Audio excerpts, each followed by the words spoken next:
Minglawa Zero Waste Myanmar နဲ့ကြိုဆိုပါရစေဒီနေ့ကတော့ strategy ကြောင်းကျွန်တော်တို့ရှင်းပြမှာဖြစ်ပါတယ်ဆိုတော့အရှိမကျွန်တော်တို့ video တင်ထားတယ်ပေါ့လေ trading system အကြောင်းကျွန်တော်တို့ပြောတဲ့နေရာမှာဒီ trading system အကြောင်းပြောတဲ့နေရာမှာ trading knowledge က trading strategy ရယ် trading system ဆိုပြီးဒီ၃ခုကိုကျွန်တော်တို့ရှင်းပြနေတာပေါ့လေအပိုင်းလေးနဲ့အပိုင်းလေးနဲ့ကျွန်တော်တို့ရှင်းပြနေတာဒါကတော့ဒုတိယပိုင်းအနေနဲ့ကျွန်တော်တို့ trading knowledge ကတော့ပထမပိုင်းပေါ့ trading knowledge ပြီးသွားပြီဆိုတော့ဒီခုဒုတိယပိုင်းဖြစ်တဲ့ trading strategy အကြောင်းကျွန်တော်တို့ရှင်းပြမှာဖြစ်ပါတယ် trading strategy ဆိုတာကျွန်တော်တို့ဒီ business တစ်ခုလုပ်တယ်ပေါ့လေ business တစ်ခုကိုကျွန်တော်တို့အလုပ်တယ်ဆိုလို့ရှိရင်ဥပမာကျွန်တော်တို့ဒီစီးပွားရေးတစ်ခုအတွက်ကျွန်တော်ပတ်စံရင်းနှီးမြှုပ်နှံမှုပမာဏတစ်ခုပေါ့ဗျာဥပမာသိန်း100ဖြစ်သိန်း100သိန်း200ဖြစ်သိန်း200ရင်းနှီးမြှုပ်နှံမှုတစ်ခု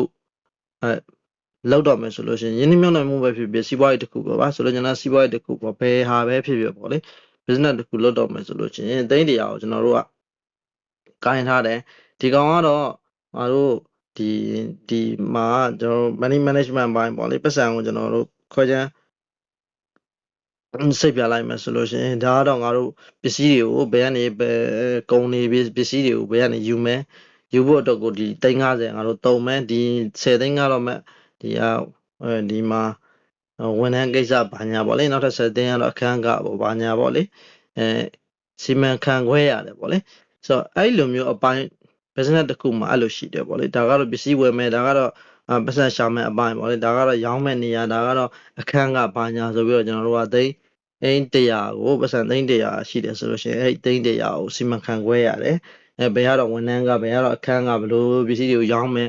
ဒါကတော့ marketing လုပ်ဖို့အတွက်ဘယ်လောက်သုံးမယ်ဆိုတော့အားတွေပေါ့လေကျွန်တော်တို့ကအပိုင်းတွေ money management လုပ်ရတာပေါ့လေဆိုတော့အဲ့ဒီနေရာမှာကျွန်တော်တို့အဲ့စီးပွားရေးတစ်ခုနဲ့ကျွန်တော်တို့အဲ့လိုမျိုးရှင်းပြောမယ်ဆိုလို့ရှိရင်ဒီ strategy ဆိုတာ trading မှာဒီ trading strategy ဆိုတာကလေဘာလဲဆိုလို့ရှိရင်ဥပမာကျွန်တော်တို့ကကုန်ပစ္စည်းကိုဘယ်ရယူပြီးဘယ်လောက်အကျိုးမြတ်နဲ့ရောင်းမယ်ဝယ်မယ်ဆိုတဲ့ကဏ္ဍတစ်ခုအနေနဲ့ပဲကျွန်တော်တို့မြင်လို့ရတယ်တကယ်စီးပွားရေးတစ်ခုလုံးမဟုတ်ဘူးစီးပွားရေးတစ်ခုလုံးမဟုတ်ဘူးဆိုတာကဒီနောက်မှာကျွန်တော်တို့ဒီအခန်းကတွေเนาะစီးပွားရေးမှာဆိုလို့ရှိရင်အခန်းကတွေဒီဝန်ထမ်းကတွေဘာတွေကိုစီမံခန့်ခွဲဖို့အတွက်ကိုသူဒီအရှိမအယောင်းဝယ်ကောင်းဖို့အတွက်ကိုကျွန်တော်တို့ကဒီနောက်ဘက်မှာ money management နဲ့စီမံခန့်ခွဲရတာပေါ့လေအဲ့ကြမှာဒီစီးပွားရေးတစ်ခုလုံးကအောင်မြင်တာပေါ့လေအောင်မြင်တဲ့စီးပွားရေးတစ်ခုဖြစ်လာမှာပေါ့လေဆိုတော့ဒီကုန်ပစ္စည်းတွေကိုကျွန်တော်တို့ကဒီရဝယ်တယ်နော်ယူလာတဲ့ရောင်းမယ်အော်မှာဒီကုန်ပစ္စည်းတွေတုံ့လောင်မှုနေရာလည်းမရှိဘူးနော်ဒီကုန်ပစ္စည်းတွေကိုရောင်းမဲ့လူလည်းမရှိဘူးနော်အဲ့လိုမျိုးစီမံခန့်ခွဲမထားဘူးဆိုလို့ရှိရင်ဒီလုပ်ငန်းတွေကကြာဆုံးမှာပဲ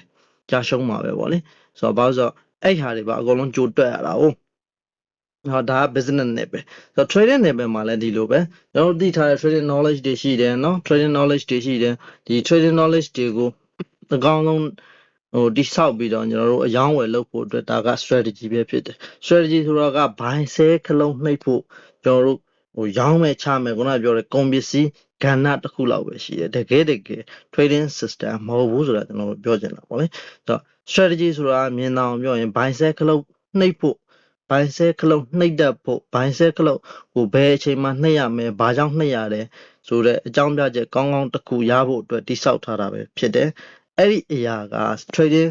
system မဟုတ်ဘူးเนาะ trading system ကြတော့ဒီလိုမျိုး mentality တွေ emotion control တွေเนาะ money management တွေအဲ့နောက်မှာအများကြီးပါတ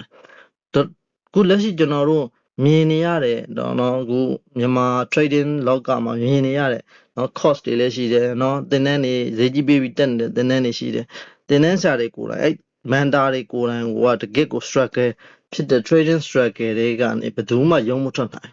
တော်တော်များများရုံးမထွက်နိုင်ဘူးရုံးထွက်နိုင်တဲ့သူကလက်ချိုးရည်လို့ရတယ်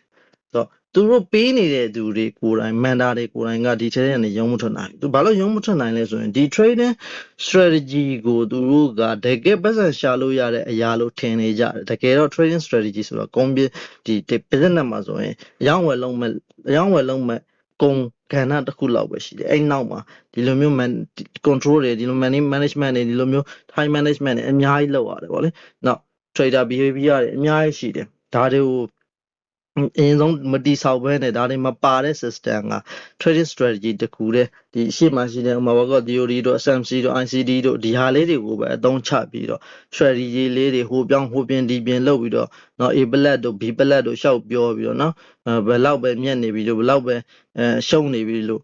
ပြောနေလို့ပြောပြီးတော့ဒီအတိုင်းကျွန်တော်တို့ trading တွေလုပ်နေမယ်ဆိုလို့ရှိရင်တော့ဒီ trading เนาะ struggle zone ကနေပြီးတော့ရုံးထွက်နိုင်မှာမဟုတ်ပါဘူးဘာလို့ဆိုတော့ trading system တခုအောင်မြင်တဲ့ trading system တခုဖြစ်လာမှာလည်းမဟုတ်ပါဘူးဒါကိုကျွန်တော်အဓိကပြောချင်တာဖြစ်ပါတယ်ဆိုတော့ trading strategy ဆိုတာဘာလဲဆိုလို့ရှိရင် trading strategy ဆိုတာဒုတိယအဆင့်ပဲရှိရပေါ့လေဆိုတော့ဒီ trading လောကမှာဒီ buy sell ခလုတ်နှိပ်ဖို့ business လောကမှာဆိုအယောင်းဝယ်လုပ်ဖို့ကုန်ပစ္စည်းတစ်ခုကျွန်တော်တို့ရွေးချယ်ထားတဲ့အရာမျိုးပေါ့လေ trading မှာဆိုလို့ရှိရင်တော့ဒီ buy sell ခလုတ်နှိပ်ဖို့အကောင်းဆုံးပုံစံနဲ့ကျွန်တော်တို့ငွေရှာဖို့ဆိုပြီးတော့ buy sell ခလုတ်နှိပ်ဖို့အတွက်ကိုကျွန်တော်တို့တိဆောက်ထားတဲ့အဆင့်ပဲရှိပါတယ်တကယ် trading ကျွန်တော်တို့ trading เนาะ capital ကိုကျွန်တော်တို့ကြီးထွားအောင်လုပ်နိုင်တဲ့အရာမဟုတ်ပါဘူးဒီဟာကိုသွားပြီးတော့ကျွန်တော်တို့capital ကိုဒီ strategy တစ်ခုတည်းနဲ့ကြီးထွားအောင်လုပ်မယ်ဆိုရင်ဒီ trading struggle ဆိုတဲ့ zone တွေကနေ